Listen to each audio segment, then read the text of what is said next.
animals. Each year, millions of animals end up in shelters, waiting for someone to give them a second chance. Your compassion can change a life.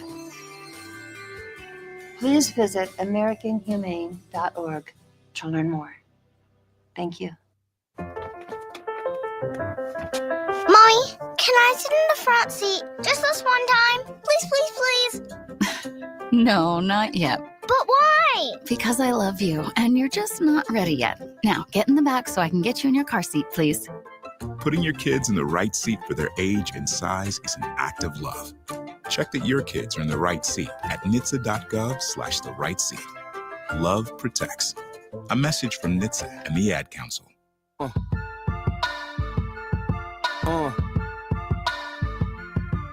Good morning. Time to get ready for your day with the morning warm-up with Trey Lyle. Join us live on VTRN Sports 93.3 FM or the VTRN Sports app. Open VTRN Sports on your smart speaker or stream live on YouTube. Time to get ready for your day with the morning warm-up with Trey Lyle and Ty Tracy. 7:03 on this glorious Tuesday, November 25th. Welcome back to the morning warm-up. I'm Trey Lyle. That's Tyrone Tracy. Ty, how are you doing today? I'm doing good. I had to text my mom. So, yeah. Aw, texting his mom. My mom typically just shows up in the comments on our Facebook stream, which is a true statement. But let's get to, in case you missed it, for stuff you missed last night before we get to Lake Lewis.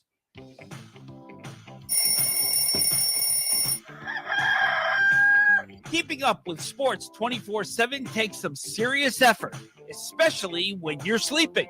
Don't worry, the morning warm-up stays alert around the clock. Now here is everything you missed last night. So we're in the midst of Feast Week, as ESPN likes to call it, which also includes the Maui Invitational and includes a new tournament called the I believe it's called the Players Era, right? Players Era tournament or something like that. Mm-hmm. It's going on in Vegas. It's going to expand from 62 teams next year. It's both a men's and women's side. Yeah, the Players Era. That's what it's called. So plenty of scores from that last night. Of course, the Monday Night Football game you could have heard last night. 49ers 20, Panthers 9 in a very ugly football game as I read Brock Purdy's stat line of 22 of 32 for one touchdown and three interceptions. McCaffrey did score and it just was these are two mid teams. I know the 49ers are 8-4, but again, they're playing a fourth place schedule and I think they just have the sheer talent to get over the hump. I mean, we could say what we say about Kyle Shanahan, but like he gets the job done, even like when his players are hurt. Yeah, I mean they are dealing with a lot of injuries, so I will say that there. By the way, scores in college basketball last night. We'll run through them real quick. Number 2 Arizona defeated Denver 103-73. Part of the Players Era, and I'm not going to give you the whole bracket. Number 3 Houston defeated Syracuse in overtime. This was a really fun game. 78-74. Louisville defeated Eastern Michigan 87-46. Staying in the Players Era now, just showing the heavy hitters. He's already okay. Then we are going to number 7 Michigan defeated San Diego State 94-54, and number 12 Gonzaga defeated Alabama 95-85. And there are plenty of more games from that. Obviously, the Hokies are playing down in Atlantis this week. You can catch that game starting Wednesday, 4:30 airtime right here on VTRN Sports. That's why there's no fast lane on Wednesday, so Ed gets a break from that. But joining us now is a man who, had a week off. He got to enjoy a bye week. Based off of at Lake Lewis Jr., he did not really have a bye week. He grinded away with great content all week. So I will give him credit there. Good morning, Lake. How was you got to be like me on a Sunday. Probably if he was out and about, use the VTRN Sports app to listen to a couple games, but got to watch all the games. Did you enjoy your Sunday viewing of football on your bye week? I did, and that was the first time I've done that in years. Where I literally made it a point to stay home and uh, do red zone. Just watch everything. So yeah, it was good. It was good. What were your so overall the bye week, and then obviously the big news coming out yesterday was Jaden Daniels not cleared for contact according to head coach Dan Quinn, is returning to practice, but in his words, unlikely to play on Sunday. Not a shocking. It feels like this is two parts. One, this is a complicated injury to come back from. You're dislocating your elbow, even Hmm. though it was as clean, and I mean that in a positive sense, as possible. But you're also facing one of, if not the best offensive teams in the NFL in Denver. It feels like playing this slow, considering the record, considering everything that's happened with him this season, being this is his third injury this season. It seems like they're gonna take a very cautious approach with the return to Jaden Daniels. Yeah, and I think they're continuing to do what they've been doing with any player. It's cautious. That's just what they do. Obviously, he's their biggest face and most prized possession, so you do want to be careful with him. But I think if you look at the overall history and track record of their, medical staff, at least since the new regime has come in for the last 2 years, whenever a player might be ready or right there to come back, they give them an extra game, and it's just the way it goes. So I don't. I'm not surprised. I do know that I'm sure NBC doesn't care for that. They wanted to see Jaden and Bo Nix, obviously, the guys that finished 1 and 2 in the Rookie of the Year run last year. So that's a bummer. But just from an overall standpoint, you got to protect Jaden at all cost. Yeah, it is another, uh, marquee game. Do you think a reason why maybe the issues for the Commanders this season have gotten, and it's kind of a blessing and a curse, you come off the season you did last year, you're gonna get a lot of primetime games. But it's Hmm. not like this is the only team in the NFL dealing with these kind of injury struggles, having this kind of season, but it feels like the Commanders are getting more of a spotlight because a majority of their games have now been in a primetime kind of spotlight. Yeah, without question. I mean, you just hope it doesn't affect them for next year. Where the league looks at it like we gave you all these games this year, and then what did you do? You came out and wet the bed in all of them, So that's the old, Redskins. They used to come out on prime time, and at least in the Snyder era, and they would just get absolutely obliterated. So if you're Washington, you kind of want to fare well in this game because I do think that they're going to take that into account for next year. You got all these big time games, and you didn't produce in them, so they better come out Sunday and do something. They better. They don't have to win, but they can't have a game over with at halftime. That wouldn't be good. Looking at this game on Sunday, and then we'll talk injuries and more big picture stuff. Because at this point, when you're 3-8, and you have the schedule that you do down the stretch when you're playing. I mean, I would say the worst team maybe you're playing is Minnesota at this point. The way Minnesota's looked lately compared to the Giants, who took the Lions, for all they're worth, and had I think the play of the year. Okay, I have to ask you about this because you got to see it live too. Hmm. Jameis Winston's touchdown catch, that's the play of the year, right? Like, done? Over?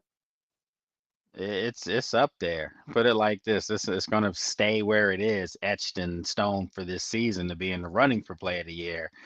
But so far, I mean, there's been some really good plays. I But it's mean, 'cause I think just 'cause it's Jameis. I was like, I you can't yeah, go wrong with I yeah, James. yeah, I yeah. think we need to institute a rule where Jameis Winston has to be a starter for one team every year. Like, I we can't have football without him.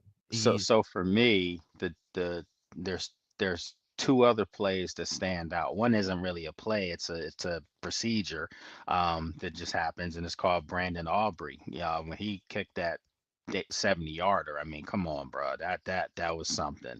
And then the other one was Jordan Davis, the block with the field block. goal in Philadelphia. That was pretty cool too. But I mean, I think for right now, I'm telling you, that 70-yard field goal is something, man. Yeah, it was Cam Little. Cam Little hit what, 68 to Uh-huh. at half Yeah. against in the Yeah, regular season? Hmm. Yeah, so for me, that's you know, the Cam Little field goal and Jameis are right there. I probably would be leaning towards Jameis just because it is I love Jameis, you can't go yes. wrong His with Jameis. celebration You was great did. too. I Um, think I think my favorite one was Jackson Dart. Him and Jackson Dart I was gonna celebration, say, are top tier. you and you and Seawall, do y'all have any inspiration from the handshake that Jameis Winston and Jackson Dart have? I mean, no, but I mean, I thought it was cool. All right, Um, yeah, I mean, yeah, I thought the dance was even better though, yeah. the end zone dance. That's what Ty was saying. That looked pretty good, man. They hit a little Hamilton on them. So it hit the finger roll as he scored. I mean, I James Winston again, my money, the most entertaining player in the history of football. But anyways, back to serious serious topics. Looking at the schedule and uh again, Minnesota may be the hardest game left, considering I'm assuming Dart will be back by the time they play the Giants. Um, but again, you're going to play the Broncos, then you get kind of a reprieve if you want to call the Vikings, even though they have really good defense. The Giants look, I guess, competent is the word I'll use. They've been Hmm. feisty against good teams. They just seem to blow leads late. And then 2 games against Philadelphia, and then the game against Dallas on Christmas. Ultimately, put this game against Denver where you're going to be underdogs looking at the spread. You're a 6.5 point home underdog against maybe the best defense in the NFL. We'll see if Pat Surtain is back. I don't think he can return yet, if I'm not mistaken. No. But what type of challenge, even if it let's assume it's Mariota, this offense, which has been inconsistent, is facing on Sunday, seems to be maybe the hardest all season. This one's going to be tough because you are playing one of the best defenses in the league, who's fast. They're physical. They get after it. They put a lot of pressure on opposing quarterbacks, and we saw last week in Madrid. Marcus kind of struggle, having to be pushed around a little bit. Around in the pocket, and so for Washington, it's going to be a daunting task, and none of these games get any easier. I mean, I don't know if you can say with a straight face that they'll be favored in any game they play here on out. The Giants games look so easy when the schedule came out, but you beat the Giants in the first game, even though it was tough. Um, and if you ask me right now, who's the better team, who's playing the best between the Giants and Washington, I'm going to tell you the Giants. So Minnesota, I mean, if we think that that's a reprieve right there, or that's the lightest game on the schedule, that's not good because they have a ferocious defense, and we'll be going to Minnesota. The struggles of the Washington defense we've talked about. Obviously, Dan Quinn taking over the play calling. I will say, if you look at the Broncos, it, their offense has been not pleasant. So.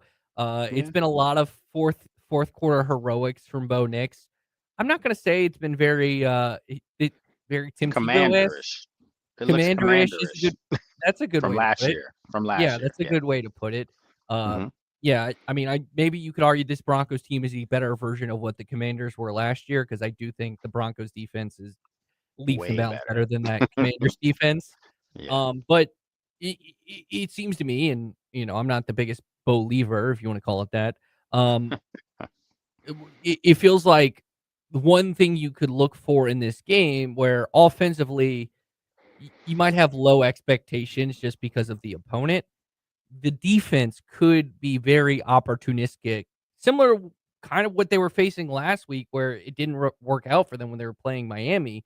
But this could be a defensive showcase for a team that, even though Denver does have a good offensive line, it does have a struggling quarterback. Yeah, and but at the end of the day, they keep winning games. They're finding ways. Listen, you can say that the offense is struggling, but it was the offense that brought them back against the Giants, ironically, in that fourth quarter where I think they scored 30 points or so. 18 Um, against Philadelphia too when they made that yeah, comeback. yeah, so the offense does just enough. They do what they need to do. But when you have a defense that good and you have a decent running game this year in Denver, ironically, so those things can help balance out whatever Bo's not doing. But let's face it, Washington. I understand last week against the Dolphins looked a lot better defensively, way better with Dan Quinn calling the plays. You could see it, but they still gave up plays that they shouldn't give up. And against Denver, Sean Payton's his offense is very opportunistic. So if you aren't in the right lanes and aren't on your assignment, you're going to get exploited. And this is one of those games. Come on, guys. I'm sure you guys probably feel the same way. This is one of those games that an offense can get right, if you know what I mean. And I'm not talking about the Commanders' offense. Yeah, looking at the Denver Broncos, we're here with Lake Lewis at Lake Lewis Jr. Of course, you can catch that game on the VTRN Sports app for free. We're gonna have Thanksgiving games. We're gonna have Black Friday games. We're gonna have the Hokies in Atlantis. We're gonna just pump you full of play-by-play during the Thanksgiving holiday. So you're traveling abound. I know great spread to be at the Lewis household this week. Uh, you and you you got to celebrate Thanksgiving, which is, again, as Ty and I discussed yesterday, a holiday that always gets slept on because of Let's Christmas. actually that question. See Are you a person that okay? We're asking you very non-football questions today, It's but all good. It's all good. it's fun. These are the most important. Ty and I are believers that Christmas should not be celebrated at all until after Thanksgiving. Like, I'm a December 1st, like, Christmas tree up, like Christmas music. That's when you can play it. Some people in my family, mainly my girlfriend, are not that and would play Christmas music right now. Where do No, you stand on that? Do you think we need to celebrate Thanksgiving properly? Like, When of is the good. good? course. When is the good time to put the tree? That's the main one too. Tree in my house doesn't go up until after Thanksgiving. Thank you. That's just, it's always been that way. Thank you. And one of the reasons why, excuse me, one of the reasons why guys will tell you, let's start it in December is because we know that wallet's getting ready to open up for gifts. So you kind of prolong it as long as you can. But no one should be hanging lights and playing Christmas music until after you've eaten the turkey. Come on now. Exactly. Like, until you see Santa Claus at the Macy's Thanksgiving Day Parade, it's not Christmas time. I mean, come on. Literally. Like, I just that is the official stance of this show, and I'm glad you agree with us, Lake. Uh, I appreciate as we're here with at Lake Lewis Jr. on Twitter. Other injuries to talk about as we go back to football. Terry appears to be returning to practice. I think he was part of the walkthrough yesterday. Noah it. Brown designated back from IR. These are two receivers. Obviously, the receiving core is part of the big injuries. Luke McCaffrey, I believe, out for the year, if I'm not Hmm. mistaken. What is the injury update on getting a couple key wide receivers back? Even though you might not get the star quarterback back, getting Mariota just some more weapons seems to be a big step forward, at least in terms of seeing what you have from this team the rest of the way. Yeah, and then also on top of that, I think, from a rep standpoint, you want Terry out there because you do need more weapons. You need your biggest weapon, which is him. And he showed in brief time when he played in Kansas City, you saw his impact on the game. I mean, he scored in that game, had another big catch down the sidelines. So you know what Terry is. But in order for them to be competitive, I mean, they need these guys back out on the field. And I think playing Terry and Noah, regardless of Jaden's situation, they haven't been on the field this year. You need to see what you have. And I know people keep saying, what do you mean? You already know what you have in them. Yeah, I mean, long term, I'm not sure. You have to see what you have. It's evaluation time for everyone. So they need to be out there as well. At Lake Lewis Jr., Commanders and NFL Insider. Lake, looking at this, are you the rest of the way? You're 3-8. Hmm. We mentioned it there. I believe 4 games out of the playoff spot. So it seems, you never know. You could get hot late, but it seems unlikely, especially because of the tiebreakers with the teams you would have above them. Currently, the Niners hold the last playoff spot. But you have the Packers who you've lost to, and then the Lions in there who you've lost to. Obviously, you still play Dallas in your corrected 4 games back of the playoff spot. You never know. You get hot late, you went out, maybe you sneak in there. But uh, evaluating this team going forward, what do you want to see from this team in where they potentially could play a big spoiler role the rest of the way? Um, you want to see them be competitive. You want to see what you saw in Madrid, even though they lost the game in overtime. I still felt like the energy just appeared to be a little different, and the defense played, much better.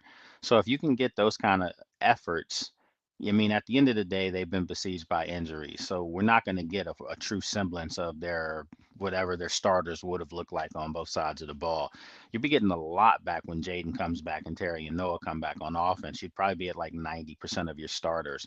So you can evaluate that. But I think it's time to start working in some of the younger guys. Like I said, they don't have to play 40, 50 reps on their respective side of the ball, but they need to get meaningful reps. They need to have their numbers called every now and then to see if they can make some plays because again, everyone won't be back on this roster next year. So you need to see what you have and get it right. Looking at this roster, what are a couple young players? I know you're high on like a Trey Amos, Jalen Lane has been inconsistent, which you kind of expect from a rookie. Obviously, Yeah. he got banged up in the last game against the Dolphins that kind of caused an issue with the Sammerstill fumble. But what are a couple younger guys, maybe first, second year guys that you would like maybe get a bigger role as the season progresses towards the end? I mean, I think there's several guys. I mean, obviously they need to look at that linebacker room because Bobby and Frankie are getting older. Bobby is old already, football wise. And I still think he's played the best out of all of them and should be back next year again. But um, Jordan McGee is a guy that you really want to keep seeing because he flashes whenever he's on the field. He gives up some plays, but he makes plays, and that speed, you can just see it jump off the charts. That separates him from a lot of guys, his athleticism. So you want to see him get some reps. Tyler Owens, I want to see him in a more um, important role as a safety because obviously we know Quan Martin has struggled this year. So I'm thinking with Will Harris possibly being back this week, he should be back against Denver. I'd like to see that tandem of Will Harris and Tyler Owens for next year, maybe, because there'll be two big rangy corners that both can be interchangeable and give them some athleticism on the back end. Ali Cajo, he is a linebacker that makes plays on special teams, but in the preseason, he looked really comfortable in the position in the middle of the field. So I'd like to see him get an opportunity as well. There's several young guys, Johnny Newton. We need to see something from Johnny Newton. I mean, he was a second round draft pick last year that they traded up in the second to take. And a lot of people had him, including myself, had him as a first round grade, defensive player of the year coming out of Illinois in the Big Ten. And he's flashed, but it just doesn't seem like you hear his name called. So I do. I think right now it's evaluation time and get some of these young guys some meaningful reps. And we brought up the return of Jaden Daniels. It appears he's gonna be back, and again, positive news came out of the fact that, there was no structural damage to his elbow, which it was his non-throwing elbow, so, it's not like, a UCL injury that Brock Purdy had, for example, in the NFC Championship game where he had Tommy John surgery, and he's not a pitcher either, like, you Hmm. hear Hmm. Tommy John, and now these Tommy John surgeries, guys come back, it's That's it's common. insane. It's like ACL tears. Yeah, it's kind of insane, but his return, would you prefer to see I don't wanna say Daniels change his play style because I hate when people say that. I get the point behind it, but it's hard for a guy to play, you we heard it all the time with Andrew Luck. I think we hear it a little bit with Joe Burrow now. But we've compared Daniels to Lamar. Lamar got hurt a lot early on in his career, and he got hurt this season, and sort of derailed the Ravens season. He comes back to get it back on track. But what do you want to see from Daniels play style wise the rest of this season in order to just kind of mainly, I think the big goal would be play all the games the rest of the way. Yeah, I mean that would be a big goal. That would be a big help for sure. But I also think he needs help in the play calling. because some of the play calling is forcing him to play a style that fans are like, we got to dial it back a little bit. So, I'd like to see him under center more, where he can just turn around and hand the ball off at times. The running game has been effective when they've used it, but I think Cliff can't put Jaden in harm's way down the stretch. And hopefully this is something that carries over into next year and the year after, where they know how to protect him. Because when you have, design running plays and things like that with a frail quarterback, and I don't mean frail like if he's just soft. I mean, but he's a slight frame guy. He's not as big as Lamar. Lamar is really a running back playing quarterback. Jaden is a quarterback, and quarterbacks get hurt when they take hits, and their games get rattled when they take hits. So they just need to do something together. And yes, he needs to know when to get down and know when to not need a big explosive play every play. Sometimes just take the little check downs, the things that are there, and you'll stay out of harm's way. Would you describe this season, and obviously you're not going to get a full evaluation on Jaden Daniels this season because of the he's basically been hurt for what 3/4 of the season at this point. Yeah. Even when he's played, he's been banged up. But in terms of now taking a 2-year evaluation of him, where we've kind of now gotten very high highs, and we have gotten some lows at this hmm point, what is the next natural progression of his game? Is it mending more I don't want to say modern play calling, uh, taking more of the NFL approach hmm than the college approach that seemed to be what the Commanders used in the first 2 seasons under him? I mean, I think it's hard to get a true evaluation of his second season because of the injuries that he's had and because of the injuries to his weapons. He hasn't really had weapons on the field at any point this year. Did Washington field their starting wide receiving core together with Jaden, um, where there wasn't an injury? I know the one game against the Raiders, Terry came back, and ironically, the game he got hurt in. But excuse me, you had Terry and Debo. You had Terry and Debo in Green Bay. But I mean, where you had Noah Brown on the field, you had Luke McCaffrey, you had your whole arsenal. They just haven't had it. So for me, I think for Jaden, it's just to not feel like you have to be Superman all the time, because obviously he was in his rookie year. He bailed him out in a lot of games. This year, you can see that he can't do it alone, that he needs actual proper help.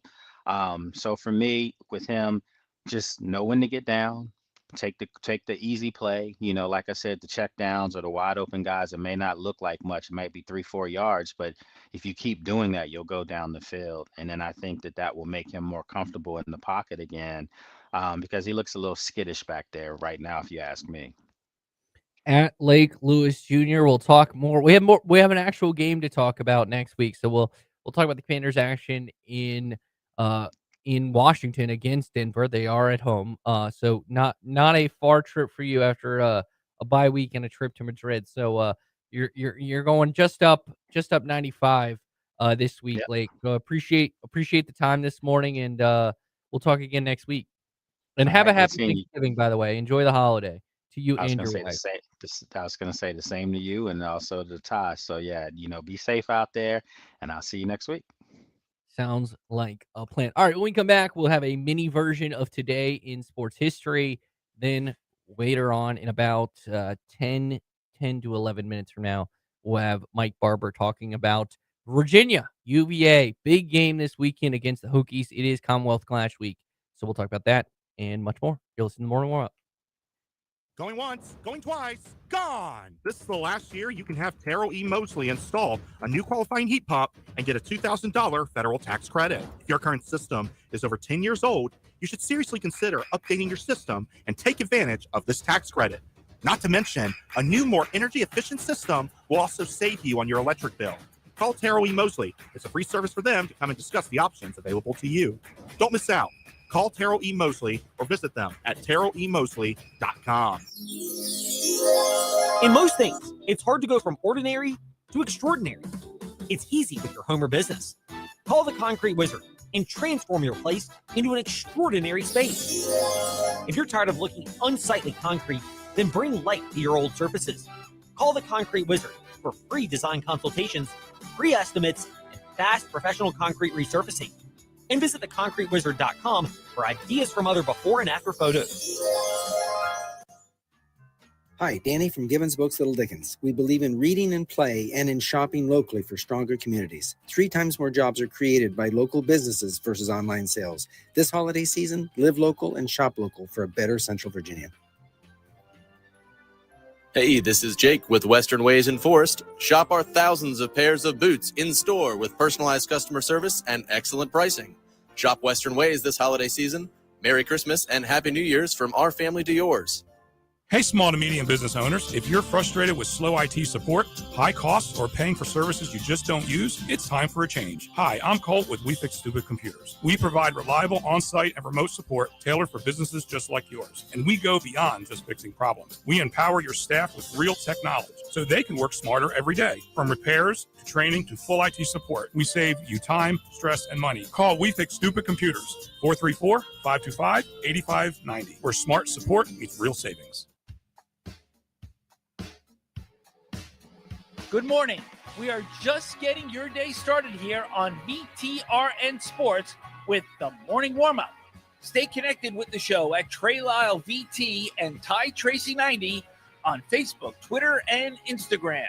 Listen wherever you are with the VTRN Sports app or watch the show live on YouTube at youtube.com/VTRN Sports Lynchburg. Now, back to the morning warm-up. By the way, something I did miss, Liberty in the current ESPN Events Invitational, 21 points from Brett Decker last night as Liberty defeated Vermont 79-73. They take on Townsend today. So Liberty in action on the hoop side. So forgot to mention that. So I do want to make sure I get that in case you missed it. I was trying to rush. Sometimes you rush through things. All right. Let's get today in sports history with Ty Tracy. Tyrod waiting. Tyrod scrambling. Back at the 20. Fires end zone and is caught for the touchdown by Roberts. It's a miracle in Blacksburg. Tyrod did it, Mikey. Tyrod did it. It's time for Today in Sports History. Play action. Salter to throw back to the left, and it's caught in the end zone. Light him up. Touchdown, Liberty. Bentley Henshaw. From ruin to redemption, the Virginia Cavaliers are the 2019 NCAA National Champions. Let's hear what Ty really knows about what happened on this day in sports history. All right, Ty, are you ready? Yes. On this date, November 25th, this franchise suffers their first defeat in franchise history. 3-0 to the Packers. They won their first 10 games of the season. Now, you got a hint because November 25th typically could be a date of Thanksgiving. So who typically plays on Thanksgiving? That gives you a 50% chance. There's 2 teams, but I'm going to eliminate one. But I said this is definitely a rival, so I'm going to go with the... You said Packers, right? No. Yes. Okay. Lions. Yes, correct. It is the Detroit Lions. So, all right. On this date, in 1979, this iconic broadcast duo broadcast their first game together. It lasts 22 years and becomes one of the most well-known partnerships in sportscasting history. On this date, in 1979, Pat Summerall and John Madden. That is correct.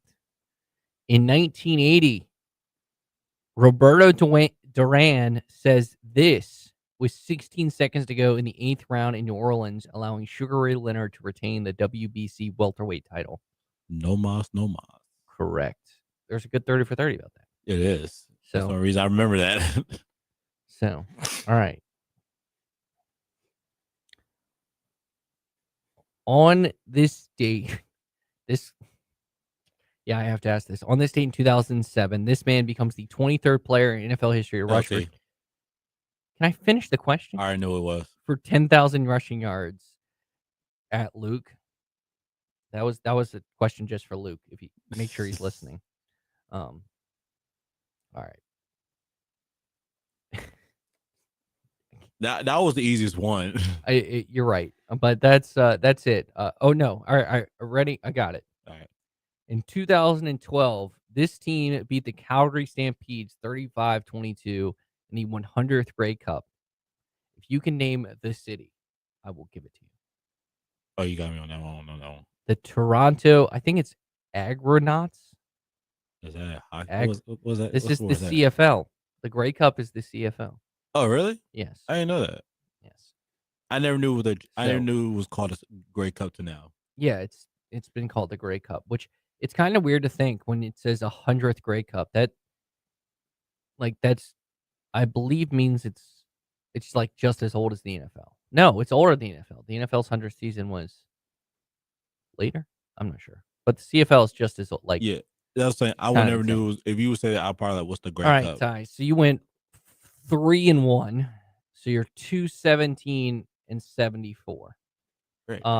I just gave up updating the ones I missed when I didn't have my current laptop. Shout out to Colt, by the way.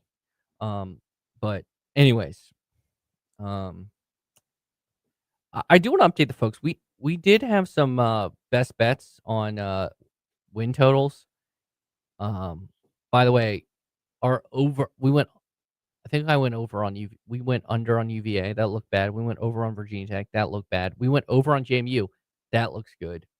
And I think we went under on Liberty. That looks good. I did say Clemson over 9.5 wins and Clemson to win the national championship. That looked bad. But I also have Alabama to win the national championship. That's still alive.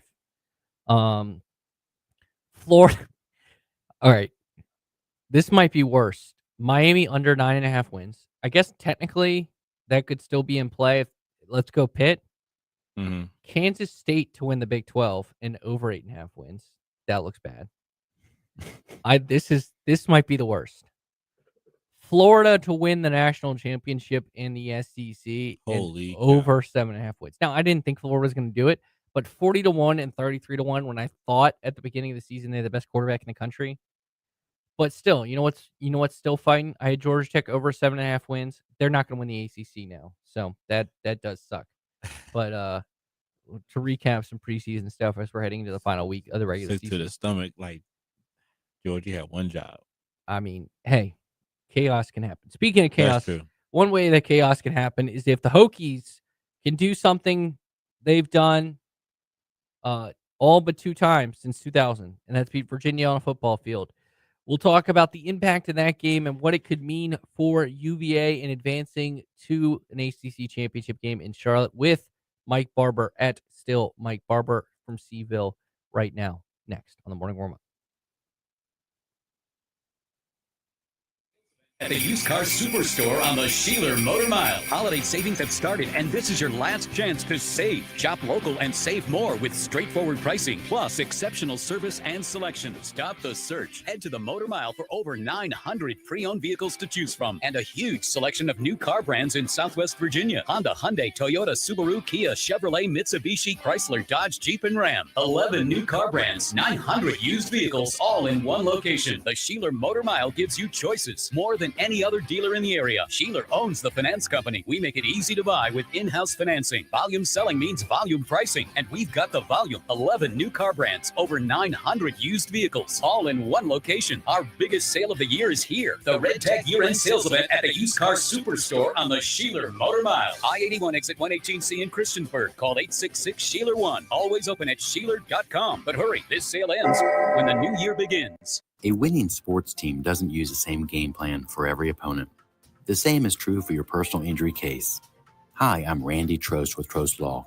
Since 1982, our strategy starts with a team meeting between you and our team. We'll learn about your case and craft a custom game plan.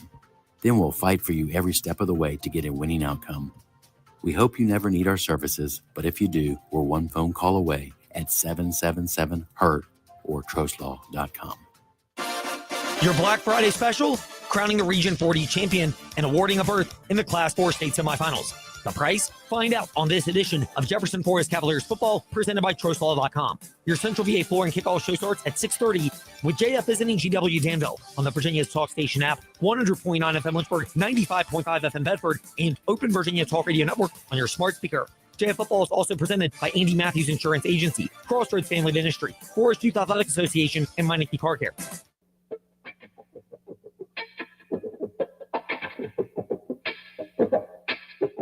Good morning. We are just getting your day started here on VTRN Sports with the morning warm-up. Stay connected with the show at Trey Lyle VT and Ty Tracy 90 on Facebook, Twitter, and Instagram. Listen wherever you are with the VTRN Sports app or watch the show live on YouTube at youtube.com/VTRN Sports Lynchburg. Now, back to the morning warm-up.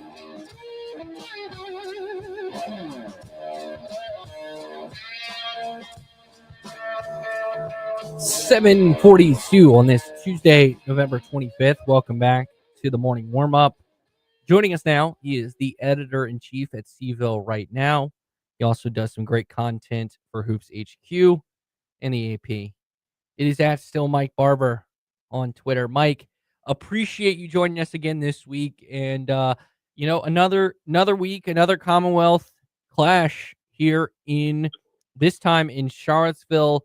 What is this week like for you as someone who's covered, I think, plenty of these over the years? It always seems like a fun week when the Hoos take on the Hokies on the football field. Yeah, it is. It's an awesome week. It's always one of the best of the year. And I'll tell you, when I first kind of got onto the beat, I started by, I was living in Blacksburg and covering just Virginia Tech. And there was this kind of stretch of the Commonwealth clash was about keeping the win streak alive. Remember, at one point, obviously, the Hokies won, 15 in a row. And there were a bunch of years where it was Virginia Tech was 5-6, and they were trying to get bowl eligible. And Virginia was struggling, but they were hoping to end the losing streak and deny the Hokies the chance to keep their bowl streak going. And at the time, those seemed so monumental. And, now we get to a place where you've actually got a team that's got a shot at making the ACC championship game. And what an opportunity for Virginia Tech to go ahead and spoil that. It's always more fun when there's something on the line. And when it's a title game berth, I think that makes, rivalry weekend extra special. Yeah, the last time we had this was 2019. Ironically, the last time Virginia beat Virginia Tech was the game in Charlottesville where the winner was the Coastal representative. But back then in 2019, it was you get a ticket to get blown out by Clemson in Charlotte. This year, a little bit different, as they will not be Virginia, if they do win, will for sure not be taking on the Clemson Tigers. They will be taking on, I don't even know at this point, considering all the tiebreakers. But let's work backwards in this one, and let's start with obviously the big news around Virginia Tech is not on the football field. It is with James Franklin getting hired. Looking at the impact that Franklin gets hired in terms of looking at Virginia, this is a Virginia team. Then I do want to ask you about what their next steps will be after this season, considering the roster they have is so portal heavy. But what kind of impact does James Franklin bring to kind of the dynamics of this rivalry going forward? Well, I think it's huge. First of all, I think it changes the whole demeanor around the Virginia Tech program. James Franklin was the A-plus hire, right? He was the guy that if Virginia Tech could figure out a way to get James Franklin, they're going to the top of everybody's report card. That's an A-plus hire. I think a lot of people, probably including myself, thought that ultimately Franklin was going to hold out to see what other jobs came open later in the cycle. I give Virginia Tech a ton of credit. Look, when they fired Brent Pry 3 games in, I thought that's a little bit early, right? I understand you want to, make a move. You've made up your mind. And now looking at it, it really was a smart timing decision by Virginia Tech, because it allowed them to get to the front of the line here to hire, I think, the best coach available for Virginia Tech. And I think that as dominoes start to fall, it might have been hard for them to land him. So I think that just elevates the feeling around the Virginia Tech program. All right, sticking with the big picture stuff. Virginia doesn't like to hear this. 2 wins since 2000. Obviously, that included a 15-game winning streak. They did win in 2019. Obviously, you go back, I think the best comparison of this game is 2021, even though Hokies can't win this game to get to a bowl game, but they did have an interim coach in J.C. Price. And there was it was what ended up being Bronco Mendenhall's last regular season game. The infamous past the offensive lineman. What is more important for, I guess, Tony Elliott specifically, to win this game because you are beating Virginia Tech, which is something you have not done yet, and is your biggest rival, and in a time where, theoretically speaking, assume the roster at Virginia Tech will be leaps and bounds better next season, and this could be one of, if not the best opportunity to beat them, or two, this is the punching that ticket to the ACC championship game. Like, what is more important? Because I think if I'm not mistaken, there is a path where if Virginia loses this game, somehow a tiebreaker falls. Very unlikely, where they could sneak back in and get to the ACC championship game. Yeah, I think it's a hard thing to separate at this point because they're both there. I think earlier in the year, people talked about, hey, if you could be 9 wins and go to the ACC title game, or 8 wins, miss the title game, but you beat Virginia Tech. I think beating Virginia Tech was more important. Now they're conjoined twins, for lack of a better term. You can't separate them.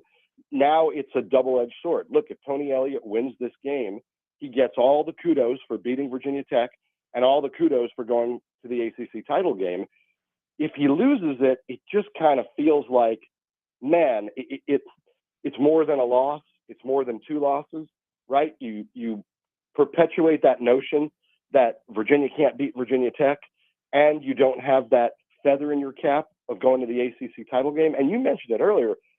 There's no behemoth there at the ACC title game. There's no team that you think, oh my goodness, you have no chance of beating. So if you win this game, you're a win away from the college football playoff, which is wild to think for a Virginia program, considering where they had been the last 4 years.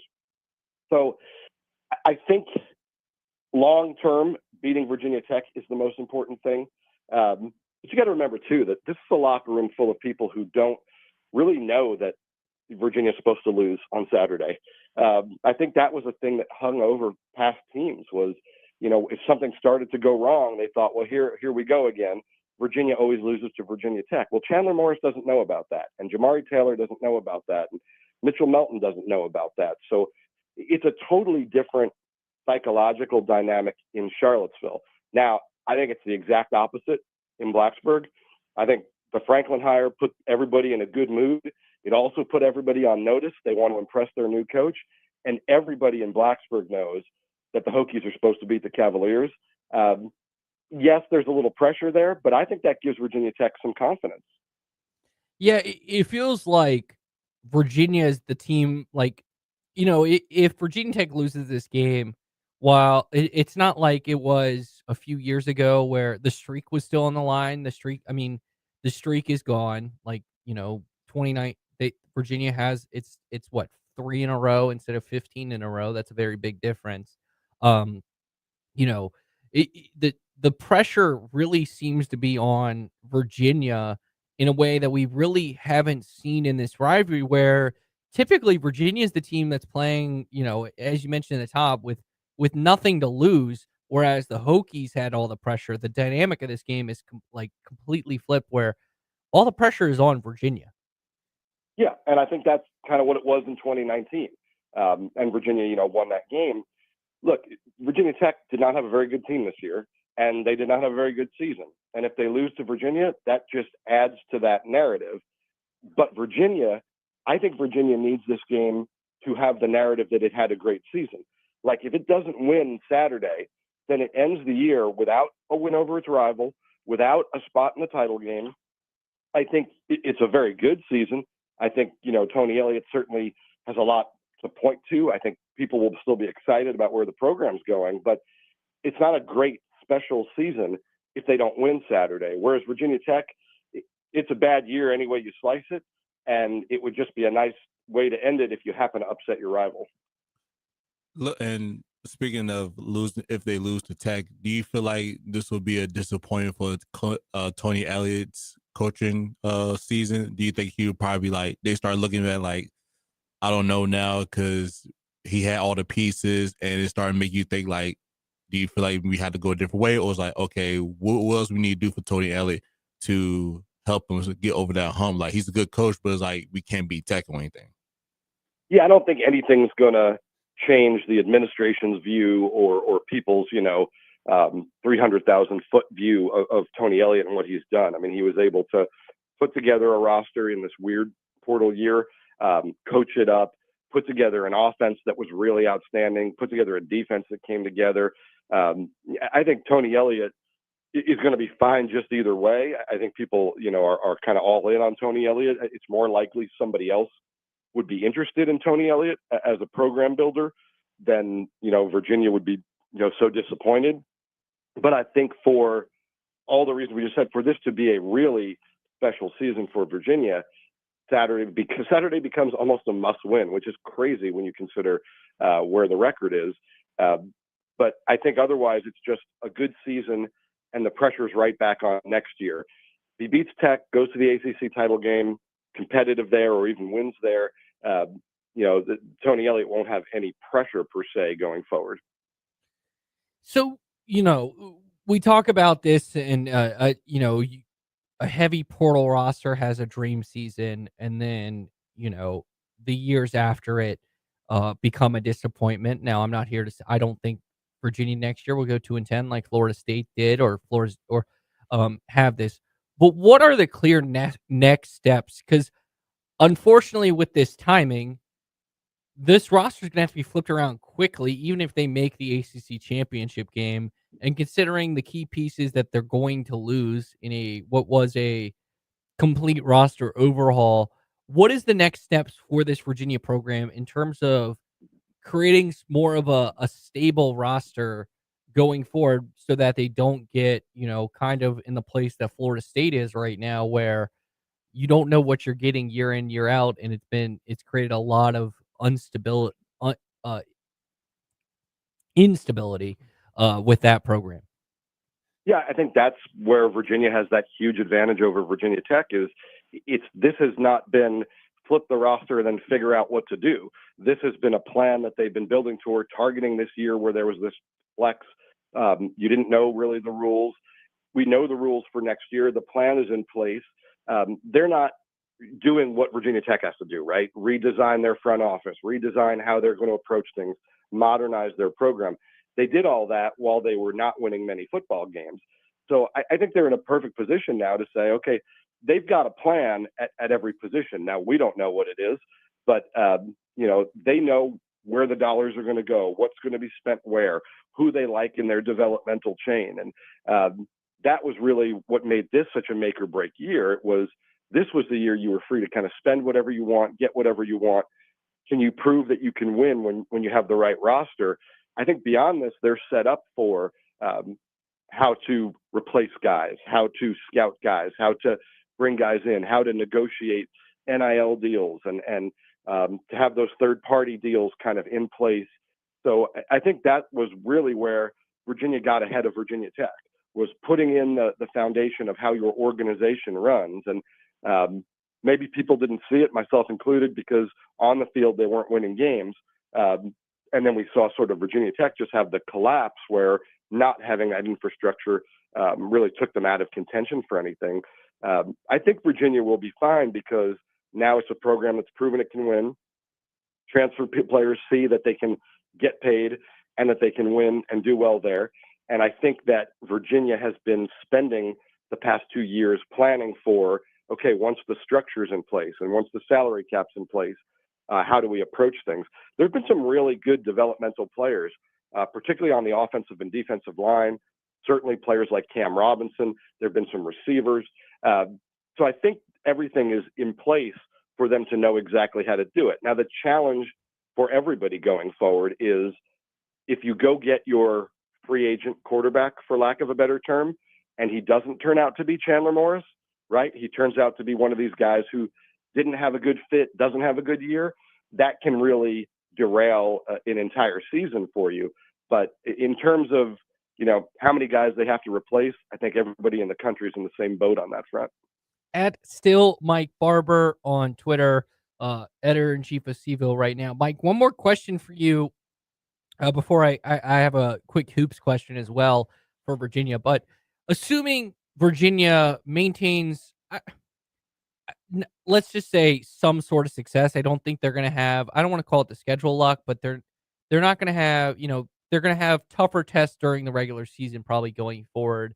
But let's just say they maintain a 15 to top 40 team in the country, and Virginia Tech gets back to that top 15 to 40 in the country. Having both teams kind of hitting near or if their ceilings, which is Virginia Tech, the way Virginia Tech's pumping money into the program with James Franklin appears to be where they're heading.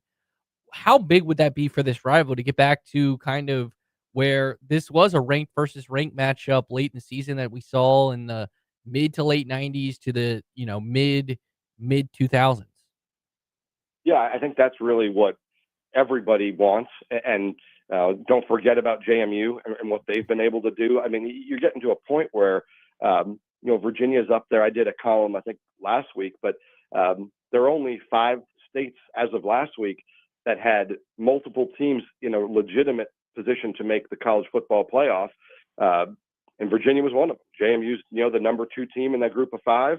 And Virginia's got the inside track to appear in the ACC title game where the winner gets a bid. So if Virginia Tech and Virginia can get to that point where they are both winning at the same time, it's going to make this last Saturday. I tell you what, we're going to have all primetime games.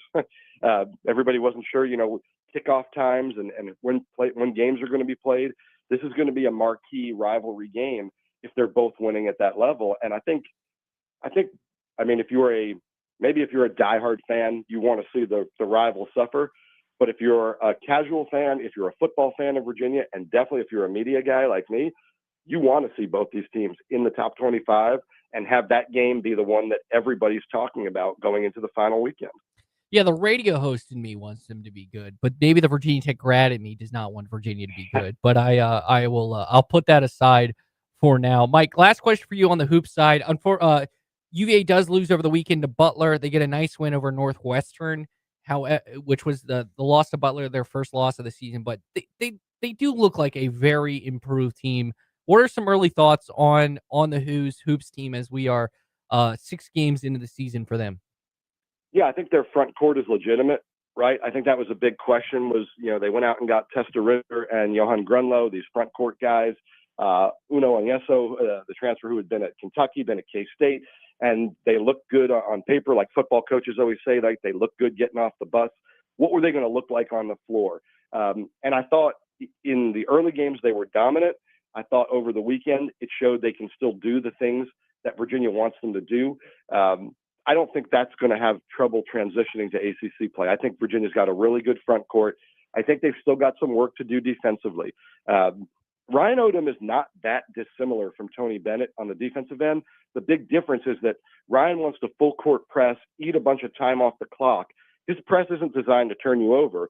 It's designed to waste time so that when you get in the half court, now you're in a rush situation and he doesn't have to defend as long.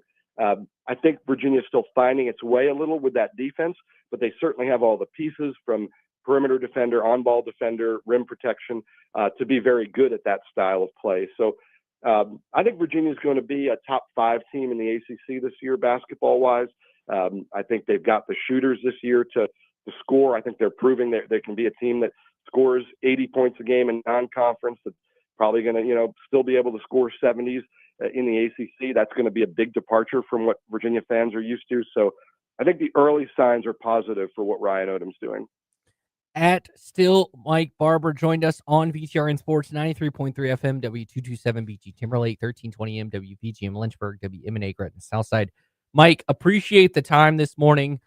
Stay warm on Saturday night in the open air press box, and have some fun down in Charlottesville for a fun an interesting, I'll put it interesting, Commonwealth Clash. Appreciate the time this morning.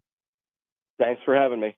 That will do it for us today. Tomorrow, another jam-packed show. Bryson Gordon joins, talk Liberty, and we're going to also get Andy Bitter to get the Hokie side of the Commonwealth Clash. You're listening. This is VTR and Sports powered by ESPN Radio. Now to Unsportsmanlike already in progress. Go back in the journal and check, and there it is. Not only that, but I think it's therapeutic.